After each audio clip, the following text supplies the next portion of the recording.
You'll recognize this Academy-nominated actor from the Oscar-winning film Get Out.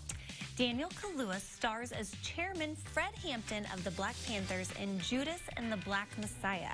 Film critic Pam Powell had a chance to talk with the British actor about his character and the film. Thank you so much for joining me on WCIA TV. And Daniel, I have to tell you, as a former speech pathologist, my first question that I want to ask you is, tell me about dropping that British accent and how you became Fred Hampton.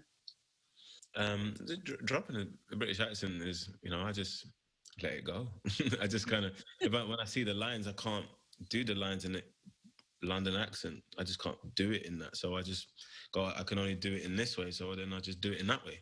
And then I got to build my confidence and my knowledge on the accents and where that accent comes from. The accent isn't just how you sound, it's how you think, and how you feel about yourself and what you believe. And so you have to adopt all those kinds of things and understand all those kind of things and take that in so that the accent is more embedded within you. It's like, I would say the way you moved your head there is part of your accent and dialect of where you come from, that's a choice. You may not be aware that you made that choice, but you probably got that from your friends growing up, or your mom, or your dad, or your uncle, your aunties. It's like, that's all a reflection of that. So that's how I kind of see building an accent. How much did you know about this person, this leader, before the film? And then how did you research by, films, footage, articles, or maybe even talking with family members? I knew a minimal amount. I remember I saw his date of birth and his date of his assassination, and I was like, how old is he? I was like, how old is he? I remember going on a Wikipedia hunt. This is way before I had the project, and it was even that. I went on a Wikipedia hunt and I go, who is this Chairman Fred? Like, what happened? I knew of him. I was just like, what happened? I didn't know that. Why haven't I heard that? So I knew about that. And then coming to the project, I just read a lot of the books on the Black Panther reading list. In order to be a fully fledged Panther, you have to do 6 weeks of political education. So I read books on that, a majority of the books on that, and then went to Chicago, took myself to Chicago, and went to Maywood, and went to all these places that he's from, where he used to speak at, where he used to go to school, where his old homes, and speak to the people out there, speak to what he means to people out in Chicago, in those areas. And then I would read things, dissertations, and about the specific Chicago politics in the streets and in that world at that time, and would broaden my horizons. And this is that and the other. Yeah, it was a number of things that I did in order to build a universe, in order to be a vessel. I'm a Chicago film critic, so I'm really curious to ask you a little bit more deeply. When you went to Chicago and talked with people in Maywood and around those areas, what was the sense that you got about Fred Hampton and their knowledge base and how they felt about him? Just how much of a light he was at such a young age in terms of as a 12, 13, 14-year-old. I think he was being watched by the FBI from 14 years old. Because of his incredible work with the junior NAACP.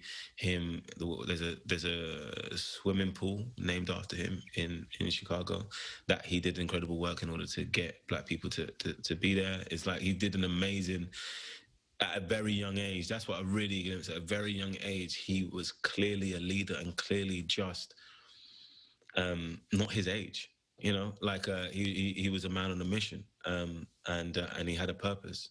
What do you hope that perhaps your film, your character, and people's knowledge base is increasing about who Fred Hampton is and who the true Black Panthers are will maybe change not just Chicago, but the United States?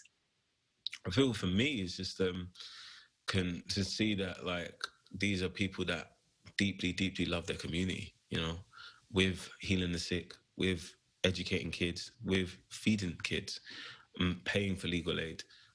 But anyone that had someone in prison, they would get buses, and who couldn't afford to get to them, they would make sure that they got to them free of charge. They love their own, and you can see the power of that is why me and you are having this conversation right now. It's and to lead from that kind of space, but also the incredible work they did with the Rainbow Coalition, Chairman Fred did with the Rainbow Coalition, and finding points of interest with people that he was in conflict with, and still uniting them without compromising his love for his own blackness and love for the own black community. I think there's a number of things that are really incredible within this. Thank you so much for joining me to talk about Judas and the Black Messiah, which premieres in theaters and HBO Max on February 12th. Thank you. Thank you much, Pamela. And a big thank you to film critic Pam Powell. As she mentioned, Judas and the Black Messiah opens in theaters and on HBO Max beginning tomorrow. Coming up, Pam talks with actor Lakeith Stanfield and his role in the film as FBI informant. Interesting.